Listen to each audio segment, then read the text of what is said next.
Oh là les capitaines, est-ce que la alt season va enfin commencer? Est-ce qu'on va voir les altcoins fleurir? Eh bien, on a des bonnes nouvelles au niveau de la dominance du Bitcoin. On a les premiers signaux de retournement et ça, c'est une excellente nouvelle. On va aller voir ça avec Ichimoku. On va faire notre top-down très rapidement puisque ce qui va nous intéresser, c'est surtout en journalier et en 4 heures. Là, on cherche vraiment les premiers signaux et bonnes nouvelles. Ils sont enfin là. Peut-être que janvier 2025 va être le début de la folie sur les autres cryptos que Bitcoin. Alors on est tout de suite parti. Comme d'habitude, on commence en mensuel, chaque bougie représente un mois. Bon bah là, il s'est pas passé grand chose, on voit juste qu'on est venu monter et descendre, voilà. En zoomant, on voit carrément un doji qui s'est formé. Ça, c'est synonyme d'essoufflement de tendance. Et je rappelle que pour que les altcoins montent, il faut que la dominance du Bitcoin baisse, tout simplement. Il n'y a pas d'autre solution possible. On va aller voir en hebdomadaire. Là, c'est pareil, on est en tendance haussière toujours. Mais regardez, ce niveau, il est très important. On a un niveau de plat de Tenkan, Kijun hebdomadaire. On va zoomer encore un petit peu. Et ce qui s'est passé, c'est que finalement, ça n'a pas été un support, mais une résistance. Et ça, c'est extrêmement bon, d'accord? C'est une très très bonne nouvelle. Ça veut dire que la tendance haussière, elle est complètement en train de s'essouffler. On a eu un premier passage, là où toutes les altcoins ont fleuri récemment. Et juste ça, ça fait des fois 2 fois 3, sur la plupart des altcoins. Et là, ce qui se passe, c'est qu'on est en train de revivre le même scénario. Pour l'instant, la première fois, la lagging span n'avait pas confirmé tout simplement,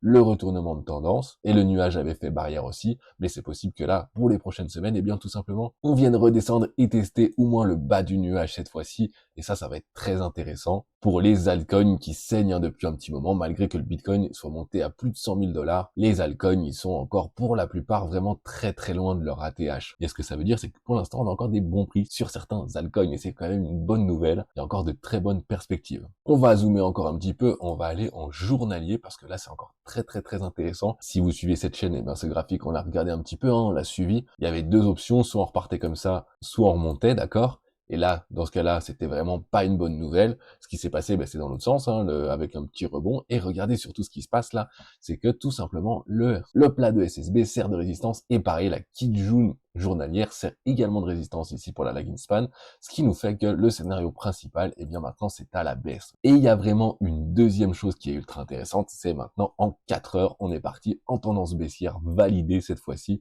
Alors évidemment, c'est des premiers signaux, Plus l'intervalle de temps est court, évidemment, plus ça peut être des faux signaux, mais 4 heures, c'est quand même pas si court que ça. Et là, c'est une très bonne nouvelle. Regardez, on a tout simplement débuté une tendance baissière. On est ici sous le nuage, d'accord? Là, on a eu une dead cross, ça fait déjà 2 indicateurs. Ensuite, on a un switch du nuage, ça fait 3 indicateurs, et c'est validé maintenant par la lagging span. Ok, donc c'est parfait. C'est tous les premiers signaux de retournement de la dominance du Bitcoin. Alors là, on parle quand même de 4 heures, Chaque bougie représente 4 heures, c'est pas du 1 heure, c'est pas du 15 minutes, donc ça prend quand même du temps. Ça se fait pas en 2 secondes. Mais là, tous les signaux d'Ichimoku, ils sont au rouge. Donc au vert pour nous, puisqu'on veut que la dominance, elle baisse. Donc c'est parfait.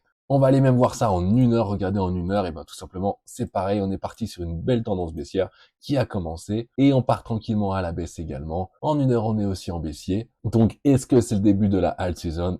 Moi, je pense que oui, que ça va prendre évidemment du temps, ça va pas se faire en 2 jours, mais que vraiment là, on est parti sur le début, enfin. Janvier 2025, c'est peut-être enfin le début de la vraie alt season. Et rappelez-vous bien que ça peut partir très très vite, qu'il est important d'avoir déjà les cryptos que vous voulez en portefeuille. Voilà, dites-moi ce que vous en pensez. Je rappelle également que j'ai un livre sur Ichimoku si vous voulez apprendre à mieux maîtriser cet indicateur. Et pour l'heure, moi je vous dis simplement passez de bonnes fêtes et à très vite pour une prochaine vidéo. Allez, à plus!